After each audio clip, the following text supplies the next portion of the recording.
back into Studio 10, where we always like to raise awareness for causes that are important to not only us, but also for our neighbors. And that's why we're shining a light on the American Cancer Society with Katie Jones, who's here with us this afternoon. How are you? I'm good. Very happy to be here. Yes, very excited for you to be here because we're talking about 40 years of Relay for Life.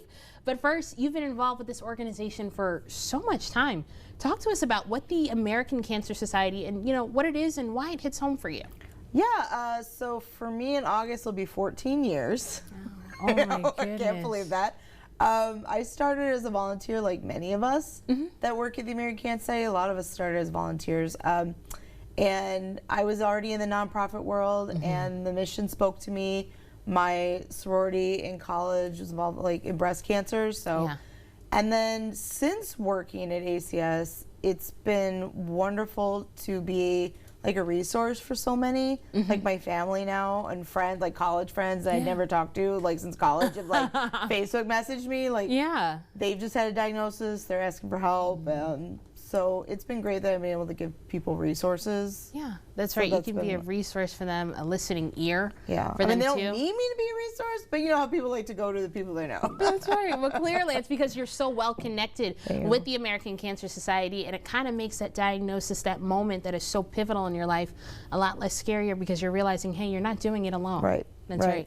And speaking of, over the years, I know you've worked with so many people who've been affected by cancer in some way or another. Has there ever been a really empowering story that just reminds you, yeah, this is why I do this? One of the earliest relays I worked with, so my hometown's in Battle Creek. I met Michelle. She got involved as a young girl because her mom was a survivor. And then after my first year working with them, her cancer came back and her mom had passed away, and shortly thereafter she lost her father, and so she came back to Relay for the first time without her parents, and her whole family and friends were it got to the point she said, "Can I hide? Because I'm tired of everyone checking on me." Oh my But God. it was Relay was her home. Yeah. And then this year, Clinton County this weekend, there's a team, Erin, their team captain, shared with me, it's 10 years now they've been relaying.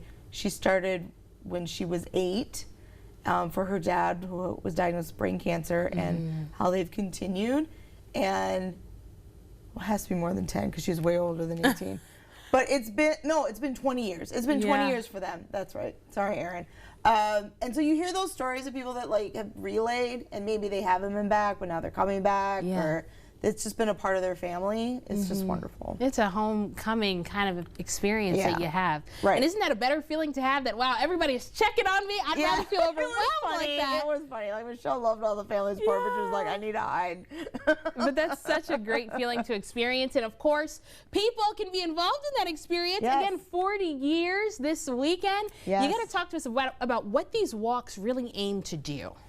Yeah, so the American Cancer Relay for Life is our flagstone event. 40 years ago, it was started by one man, Dr. Gordy Klatt, and it has spread across the world. There's countries that relay. And so what it is, in its basic terms, is we celebrate survivors and caregivers. We remember those that have been touched by cancer with our Luminaria ceremony, and we give people the opportunity to fight back through fundraising, through activism, through community involvement. That really is what the name Relay for Life. Sometimes you're well, I don't run. That's cool. There actually isn't any running. We have a loop that people are just walking the whole time, or they can chill and relax, and they're it kind of looks a little bit like a tailgate, a little bit like a camp out, a little bit like a community festival with people walking. It's a lot of fun. That's wonderful. And again, you can be in that community of people who have cancer or those who've been touched by it. And again, you get to surround yourselves with that support and that love. So really quickly, we've got it this weekend. Relay for Life in Clinton County, May 30th through 31st at Uncle John's Cider Mill. Sign-up info is below. But then we also have the Jackson County Ducky Derby. You got to tell us about that. So I wanted to highlight this event because it's coming up. It's the last Saturday of June. You do not have to be present to win, because I know some of you will be in the Lansing Pride that day. But it's $5 for a duck, and it floats down the river at McCurdy Park, and you can win up to $1,500. So I think there's information on the screen if you want to get a duck. Or just go to our Facebook page. We have a Facebook event for it. Okay. But it's just a lot of fun, so get a duck and support the American Cancer Society. That's right, get a duck and support the American Cancer Society. Get a few, absolutely, because it's all going to a great cause. Katie, thank you so much for joining us. We're going to have that information online tonight, but don't go anywhere just yet.